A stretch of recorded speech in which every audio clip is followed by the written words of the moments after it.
I would use the time under tension principle to help somebody avoid bulking up. Say in the case of Katie, she's predispositioned to have very muscular quads because she has a lot of fiber.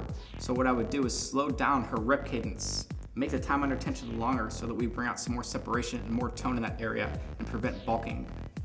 Time under tension is a great principle that I manipulate to bring out separation. I may have somebody use a slower rep cadence, so there's a longer time under tension, which in turn makes the muscle tense longer, makes it more refined, and brings out separation. So that's a principle I use quite often for both mass and separation. Strangely, the muscles are designed for different things from what I'm noticing. Though you want to vary time under tension, you also have to keep things in mind, such as what the muscle's designed for. You see a lot of basketball players, they hold those light basketballs up for long periods. They have some phenomenal, sometimes bodybuilding type side delts.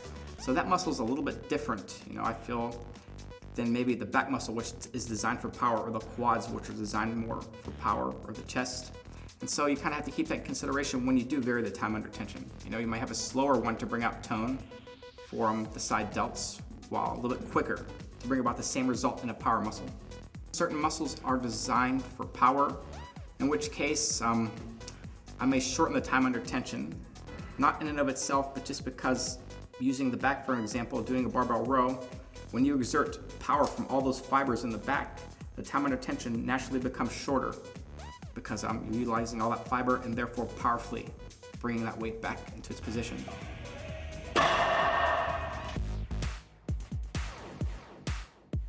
One thing to consider that I find a lot of people don't put much thought into is that total body consideration.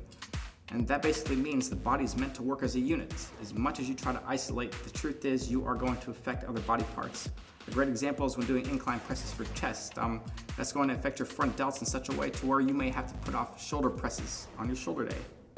So you have to keep those things in consideration when you do power movements. Deadlifts may affect your squat. And there are many exercises that will interfere with other body parts. In the past, say for example, when I did inclines for chests and my shoulders were sore, I might do something along the lines of skipping presses or going lighter, or just something different than what I do for today. Today I find that I can mix and match workouts to where every body part, every single strand of my fiber is being stimulated toward growth. So I can design a regimen over the long run that's actually like a puzzle. I'm considering massive every body part separation, whatever the goal may be, while keeping other body parts in consideration, so that ultimately every body part receives adequate stimulation, phenomenal development, and comes nowhere close to overtraining or injury. Say if your front delts are sore from a chest day, or you really beat yourself up using inclines, rather that might be a great time to really blast and start with the side deltoids. So I believe every muscle should continually receive stimulation and should continually be on the path towards improvement. So nothing should take a back seat due to a given workout.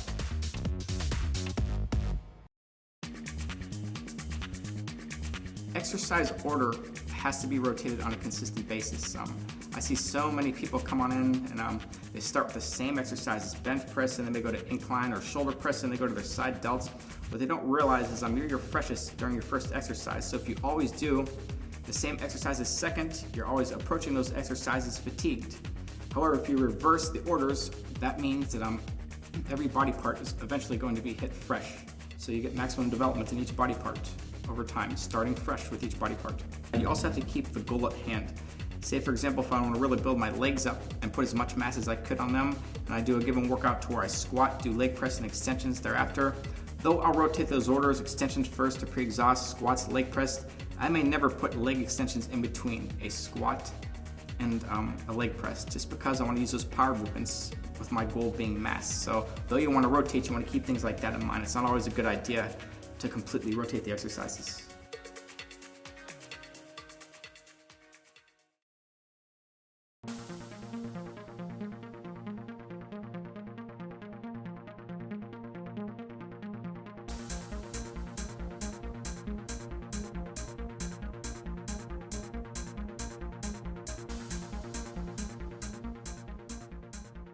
I believe that you should always vary your rep range. Even if I choose to have a client stick to a given rep range relative to his goal, I find that I can still vary that. Again, If I want him to put on mass, I might keep him in a 6 to 10 rep range. So there's quite a variation I can use right there. 1 week 8, 1 week 10. And of course, as a lot of powerlifters and bodybuilders know, you can't always go heavy week after week after week. So one of the best things you can do after going heavy and hard is take a week where you pick up your rep range. Not necessarily going light, pushing yourself to failure, pushing yourself to the limit, but just jacking your rep range up there. And the 12 or 15 for 1 week, you'll find that you'll come back the next week stronger. The general rule for rep range is that lower reps will bulk you up. Rep range anywhere from 6 to 10, while higher reps, 12 and above, will tend to tone you up.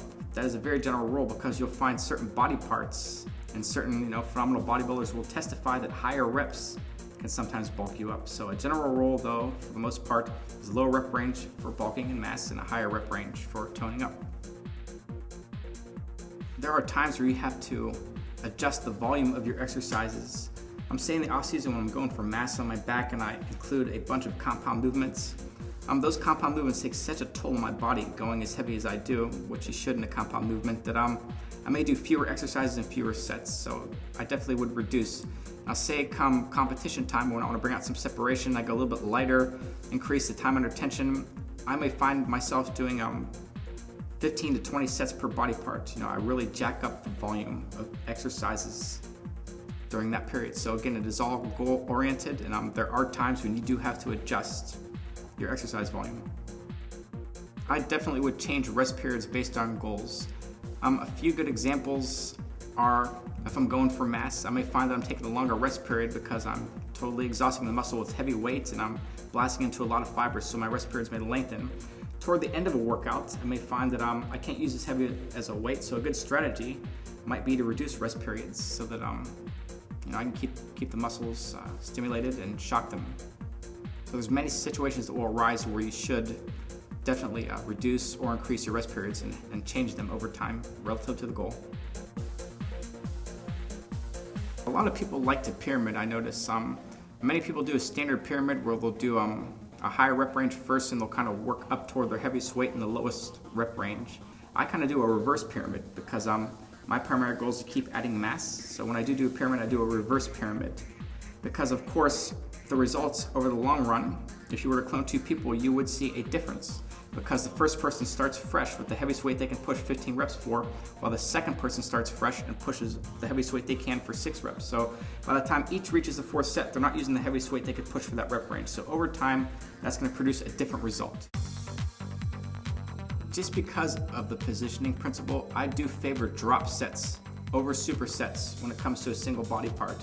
I see a lot of individuals when working biceps or legs, they go from a squat to a leg press, and what they don't realize, especially on the larger body parts that take a toll on you, is when you get to that second exercise, you are emphasizing a different set of fibers, except you're doing so when you're already weakened, fatigued from the first exercise, so ultimately you end up pushing a lighter weight for less reps. Therefore, telling your muscles, we have no reason to adapt, so as they would starting with the exercise first and going all out when you're freshest. So I like drop sets, keeping the positioning principle in mind. If my hand's in a certain position or my chest is in a certain position, I simply grab a lighter weight after I fatigue with the heavier one and to stay in the same position to fatigue the muscle.